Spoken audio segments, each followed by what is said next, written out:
దిలీప్ కుమార్ గారే మనతో లైన్‌లో ఉన్నారు ప్రస్తుతం. ఆయన మాట్లాడదాం. ఏం జరిగింది కాంగ్రెస్ పార్టీలో? ఆయనకు అపాయింట్‌మెంట్ ఇచ్చిర్రా లేదా? ఎందుకు పార్టీ మారాల్సొచ్చింది? ఈ అన్న విషయాల్లో గంట సేపట్లో తీసుకుపోతాడంట మరి ఆయన కంటే. రైట్.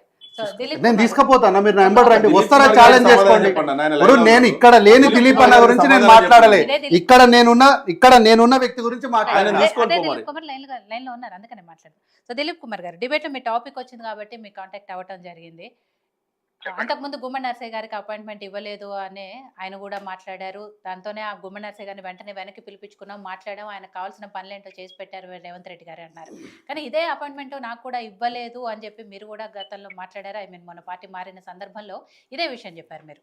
పదే పదే ముఖ్యమంత్రి గారిని కలవటానికి వెళ్ళినా కూడా సరైన రెస్పాన్స్ లేదు, అపాయింట్మెంట్ లేదు, కాబట్టే పార్టీ మారాల్సిన అవసరం వచ్చింది అనేది. కానీ ఇక్కడ ముఖ్యమంత్రి గారు అందరినీ కలుస్తున్నారు, అవసరమైతే 1 గంటలో మీకు కూడా అపాయింట్మెంట్ ఇప్పిస్తాను అని చెప్పి కార్తీక్ గారు చెప్తున్నారు. ఎవరు కార్తీక్? ఎవరు? కార్తీక్ గారు కాంగ్రెస్ పార్టీ నాయకులు ఉన్నారు, సామ్యూల్ కార్తీక్ గారు. ఏంటి ఆయన జనరల్ సెక్రటరీగా, వైస్ ప్రెసిడెంటా, ఎమ్మెల్సీయా, ఎమ్మెల్యేనా? తెలవక అడుగుతున్నా. ఎవరు వారు? కాంగ్రెస్ పార్టీలో సీనియర్ లీడర్ గా ఉన్నారు. సరే, వాట్ ఎవర్. ఎవరో కార్తీక్ గారు ముఖ్యులు, నాయకులు, సీఎం కి యాక్సెస్ ఉండొచ్చు, సంతోషం. అది వాస్తవం. అది 4 నెలల నుంచి ఒక 2 టర్మ్స్ ఎమ్మెల్సీగా, 10 సంవత్సరాల ఉద్యోగానికి రాజీనామా చేసిన తెలంగాణ ఉద్యమకారుడిగా, అదే విధంగా ఆయనకే పరిచయం ఉన్నటువంటి వ్యక్తిగా నేను 4 months నుంచి ట్రై చేసిన మాట వాస్తవం. ఆయన నాకు ఇవ్వలేదు అపాయింట్మెంట్. ఏం చేయాలి మరి? 4 months తర్వాత నేను అసెంబ్లీకి వెళ్ళి ప్రయత్నం చేశా. అసెంబ్లీకి పోయినాక ఆ సెక్యూరిటీకి సంబంధించినటువంటి చూసుకునే వ్యక్తి కావచ్చు, ఆయన పిఏ కావచ్చు, జయపాల్ రెడ్డి గారు ఏమన్నారంటే, నేనన్నా బాబు నేను 4 months నుంచి ట్రై చేస్తున్నా ముఖ్యమంత్రి గారు కలవడానికి, కనీసం ఇప్పుడు అసెంబ్లీకి కష్టం 2 నిమిషాలు నాకు టైం ఇప్పిస్తే మాట్లాడుకుంటా అంటే, ఆయన అన్నాడు ఎట్లా వచ్చారు అసలు మీరు ఎక్స్ఎమ్మెల్సీగా ఇక్కడికి ఎంట్రీ లేదు కదా అన్నాడు. నేను మరి ఏదో నేను మాజీ హోంశాఖ కార్యదర్శిగా, ప్రైవేట్ సెక్రటరీ హోమ్ మినిస్టర్ ఉన్నాను కాబట్టి ఎవరో ఆఫీసర్ చూసి నమస్కారం పెట్టి పక్కకు జరిగితే లోపలికి వచ్చా. కింద మీద కూడా వచ్చా. ఒక 2 minutes తిప్పి బాబు అని అడిగా. ఆయన అన్నాడు చీఫ్ సెక్రటరీ అసలు పిలవండి అన్నాడు. పిలిచారు. పిలిచి ఆయన అడిగాడు ఈసారి లోపలికి ఎట్లా వచ్చాడని అడిగాడు. ఆయన గజగజలు ఆడిపోయి, సార్ నాకు తెలియదు సార్ మరి ఎట్లా వచ్చాడంటే, నేను బాబు నీకెందుకు కంగారు పడకు అంటే, ఈయన అన్నాడు ఎట్లా వస్తారు అసలు, ఈయనకు నేను ఛార్జ్ మెమో ఇప్పిస్తాను అన్నాడు. నేను అన్నారే బాబు నేను ఉద్యమకారుడిని, 10 ఏళ్ళ ఉద్యోగం వదులుకున్నా, ఇంత దీర్ఘకాలంలో ఎమ్మెల్సీగా ఉన్నా, ఏదో రకంగా వచ్చా 2 minutes నాకు అపాయింట్మెంట్ ఇచ్చే బదులు ఆ వదిలిన ఆఫీసర్ కి ఛార్జ్ అంటే ఇది ఏమన్యాయం, ఇది కరెక్ట్ కాదు కదా అని నేను, ఒకవేళ నువ్వు కనుక ఛార్జ్ మేము నా కారణం వల్ల ఈ బాబు తీసే అంటే ఆఫీసర్ కి నేను బయట ప్రెస్ మీట్ లో కాంగ్రెస్ రాజీనామా ప్రకటిస్తాను చెప్తే అప్పుడు కాస్త తగ్గాడు. అంటే నథింగ్ బట్ ఈ asking me to get out of the place. ఇది అన్యాయం కదా. అంతా తెలంగాణ కోసం పోరాడాము. 1969 యాజిటేషన్ లో లాఠీ దెబ్బ తిన్నా.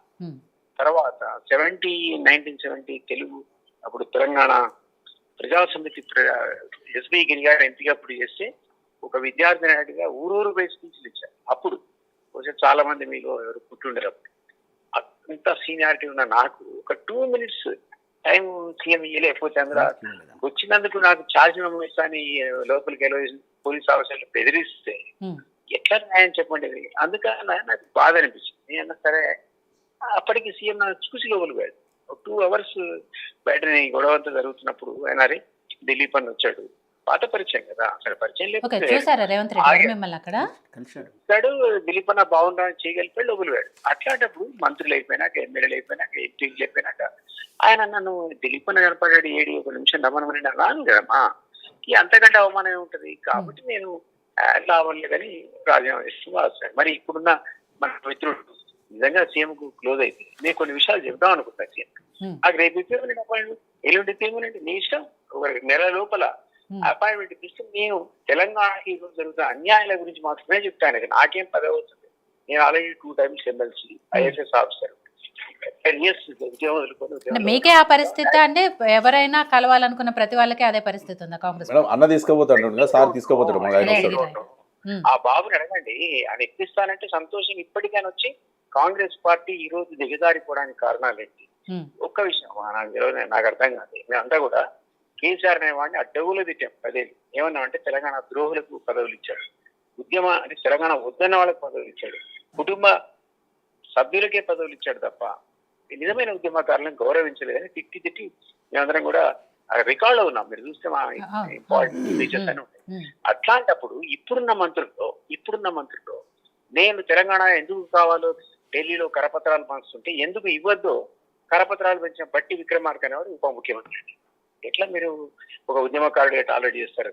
తెలంగాణ వద్దన్నాడు ఆయన, అది పక్క పెట్టి పాపం తుమ్మల నాగేశ్వరరావు, పొంగులేటి శ్రీనివాస్ రెడ్డి గారు, సీతక్క, ఇంక్లూడింగ్ చీఫ్ మినిస్టర్, వీళ్ళెవరికి కూడా అవకాశం లేదు తెలంగాణ నుంచి మాట్లాడడానికి. ఎందుకంటే వాళ్ళు తెలంగాణ ఉద్యమంలో లేరు, సమైక్యవాద పార్టీలో ఉన్నారు. అది వైఎస్ఆర్సీపీ కావచ్చు, టీడీపీ కావచ్చు, మనం తప్పు పెట్టడానికి వీల్లేదు. కానీ ఏమంటే తెలంగాణ వచ్చిన తర్వాత మనం తెలంగాణ సోయితో పనిచేయాలి కదా.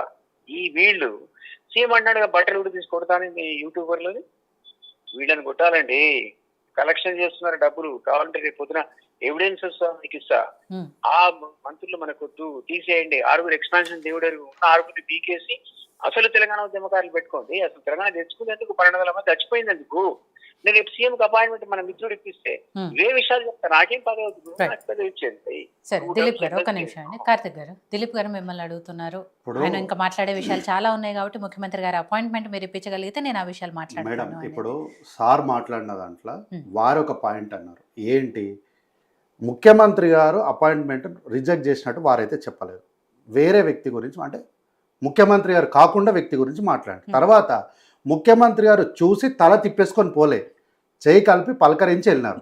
మీరు వెళ్ళిపోయిన తర్వాత ముఖ్యమంత్రి గారు మిమ్మల్ని అడిగారా అడగలేదా అన్న విషయాలు అక్కడ మీకు క్లారిటీ లేదు, మాకు ఇన్ఫర్మేషన్ లేదు. కాబట్టి ఏమీ తెలియకుండా ఈజీగా ముఖ్యమంత్రి గారి మీద ఆరోపణ చేసేయాలి. ఇప్పుడు తీసుకోపోరాదన్న ఇప్పుడు సింపుల్ ఏమని ముఖ్యమంత్రి గారు ఆరోపణ చేసేసారు. రైట్, సరే కార్తిక్ గారు, దిలీప్ గారు ఏమన్నారండి? సరే అది అయిపోయింది, ఓకే, నిజమే మీరు అన్నట్టుగా క్లారిటీ ఉందో లేదో, ఇప్పుడు- ఓకే అయిపోయింది. బట్ ఇప్పుడు తీసుకెళ్ళగలరా అని అడుగుతున్నారు. మేడం, ఇప్పుడు ఒక విషయం, మీరు తీసుకెళ్ళగలరా అంటే వారి ఆబ్లిగేషన్స్ ఏమున్నాయి, ముఖ్యమంత్రి గారిని కలవడానికి వారి ముఖ్య ఉద్దేశాలు ఏంటి, చెప్పారు ఇవి కదా, ఏమీ లేకుండా మంత్రులు ఇవేమీ లేకుండా మంత్రులు ఎవరైతే ఉన్నారో నన్నే వాళ్ళు- తీసుకోపోతాను కదా అన్న, మీరు గంట సేపట్లో రండి, మిమ్మల్ని కలిపేకపోతే నేను సరే, వెళ్దాం పద. ఆ విషయం దిలీప్ సరే, గారు- వెళ్దాం పద, నేను కూడా ఇప్పుడు వచ్చేస్తా. మీరు సరే, వెళ్దాం మీరు పద. సహచర మీరు చెప్పలేకపోయారు, నేను చెప్తా అదే, లేదు. కార్తిక్ గారు. ఇప్పుడు ఇది దిలీప్ గారు క్లియర్ గా చెప్పారు ఎందుకు కలవాలనుకుంటున్నారు అవును విషయం. మేడం. ఏదైతే మంత్రుల మీద అవినీతి ఉందో అవి ఆధారాలతో సహా నేను చూపిస్తాను కాబట్టి నేను నాకు అదే అపాయింట్మెంట్ అంటున్నాను. ఇప్పించండి ఇప్పుడు అంటున్నారు. ఇంకేం ఇప్పుడు కావాలి? వారు సుదీర్ఘంగా దిలీప్ గారు మా పార్టీ ఆగమైతే మీకేముందన్న, మీకేమైనా ప్రాబ్లం అయిందా? మా పార్టీ ఆగం ఆయన వెళ్ళిపోయాడు. మా పార్టీ ఆగమైన పార్టీని రేవంత్ రెడ్డి గారు మా పార్టీలోకి వచ్చి మా పార్టీ అధ్యక్షుడయ్యి మా పార్టీలో పాదయాత్ర చేసి ఈ రోజు మా పార్టీని అధికారంలోకి తీసుకొచ్చిన వ్యక్తి రేవంత్ రెడ్డి గారు. మీరు ఆయన మీద ఆరోపణలు చేయాలని అనుకుంటున్నారు. ఏంటి ఇప్పుడు ఆయన ముఖ్యమంత్రి కావడానికి కాకుండా ఉండడానికి కారణం ఏంది? ఆయన టీఆర్ఎస్ పార్టీలో లేడు, ఆయన తెలంగాణ గురించి మాట్లాడలేదా? ఎవరు సార్? ఒక్కసారి యూట్యూబ్ ఓపెన్ చేసి చూడండి. 52 నిమిషాలు 47 సెకండ్లు కార్తిక్ గారు, ఒక్క నిమిషం. 52 నిమిషాలు 47 సెకండ్లు మాట్లాడింది. సరే, దిలీప్ గారు ఒకసారి మాట్లాడుతున్నారు, ఆ తర్వాత మనం మాట్లాడదాం. యా, దిలీప్ గారు. విత్ డ్యూ రెస్పెక్ట్ సార్, అక్కడ డ్యూ రెస్పెక్ట్ ఇస్తూ చెప్తున్నా. అసలు 1200 మంది ఆత్మ బలిదానాలతో ఆ పునాదుల మీద ఏర్పడ్డ తెలంగాణ సోనియా గాంధీ ఇచ్చింది ఎందుకు ఇచ్చింది చెప్పండి. అది ఈ రోజు ఆ పద్ధతిలో నడుస్తుందా? ఆ విషయాలు చెప్తా అనుకుంటా. సీఎం కు నీకు నిజంగా అవకాశం ఉంటే తీసుకోపో, 2 నిమిషాలు తప్పే ఉంది. డెఫినెట్ గా తీసుకుపోతాం సార్, ఎందుకు తీసుకోపోము? డెఫినెట్ గా తీసుకెళ్తాము, ఎందుకు తీసుకెళ్ళాం? మేమేం కాదంటలేదు, కానీ మీ అప్లికేషన్స్ ఏందో తెలియాలి కదా పూర్తిగా. నాకు అప్లికేషన్ లేదు. అప్లికేషన్ తెలిసిన తర్వాత అపాయింట్మెంట్ ఇచ్చిరా? అసలు వారు వచ్చిన సంగతే తెలియదు. చెప్తుండు కదా, ఆన్ రికార్డ్ చెప్పిండు కదా, వారు ముఖ్యమంత్రి గారికి కనిపించినప్పుడు వారిని పలకరించారు, హలో అన్నాను పలకరించారు. సరే, తర్వాత ఏం జరిగింది ఎవరికి తెలియదు. రైట్, దిలీప్ గారు, దిలీప్ గారు ఫైనల్ గా ఒక విషయం చెప్పండి. సరే, యా. నమస్కారం పెడితే అయిపోయిందా?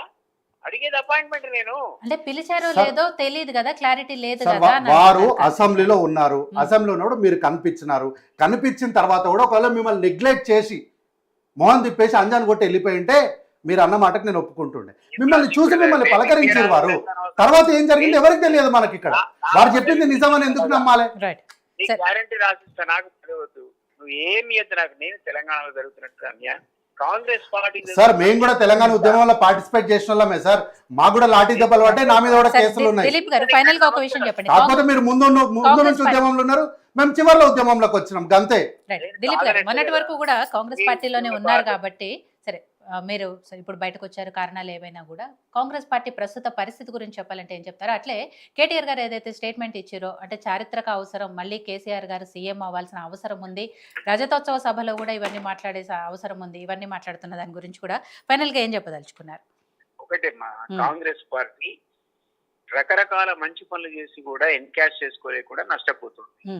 ఈ రోజు ప్రజల లోపల నెగటివ్ ఆస్పెక్ట్స్ బిల్డప్ అయినాయి. వాటిని గురించి చెప్పడానికి మా లాంటి వాళ్ళకి ఒక అవకాశం ఉద్యమకారులుగా మాకు ఇవ్వాలి. నాకేం పదవద్దు, ఏం ఫేవర్ అడగట్లేదు. ఇది నెంబర్ 1. నెంబర్ 2, కేటీఆర్ కుటుంబ పాలన, కేసీఆర్ కుటుంబ పాలన ప్రజలు చూశారు.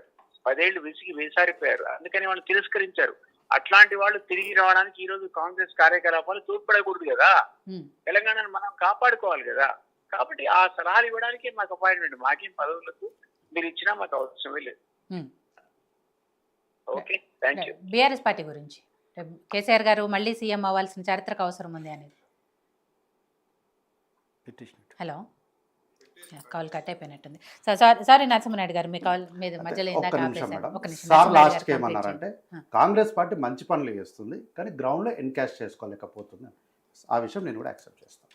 ఓకే, మంచి పనులు చేస్తున్నా గ్రౌండ్ లోకి తీసుకెళ్లి ఎన్కాష్ చేసుకోవడంలో కొంత ఇబ్బంది ఉందన్నమాట. నేను కూడా యాక్సెప్ట్ చేస్తాను. రైట్. సో నరసింహనాయుడు గారు, ఇందాక మధ్యలో ఆపేశాను మిమ్మల్ని. సరే, కాంగ్రెస్ పార్టీ గురించి ఇప్పటివరకు దిలీప్ గారు మాట్లాడిన విషయాలు చూసాం. ఇంతకు ముందు మీరు కూడా అవే చెప్పారు కాబట్టి ఇంకేమైనా క్లారిటీ ఇవ్వదలుచుకున్నారా కాంగ్రెస్ పార్టీ ఏంటి అనేది? కాంగ్రెస్ పార్టీ కొంత కేసీఆర్ భిన్నంగా డెఫినెట్ గా ఆయన ఎవరైతే రేవంత్ రెడ్డి గారు ఉన్నారో ఇప్పుడు ఏదైతే అపాయింట్మెంట్ల విషయము ఇవన్నిట్లో కూడా ఫార్ బెటర్.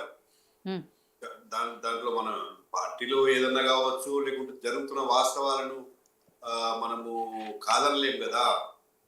కూడా చూస్తున్నాము, ఎంతో మందిని కలుస్తున్నాడు. సరే, దిలీప్ గారు విషయంలో వారు కొంత హట్ అయిపోయారు. డెఫినెట్ గా దిలీప్ గారి విషయంలో ఎందుకో వారు అంతకుముందు 4-5 నెలల నుంచి ట్రై చేసి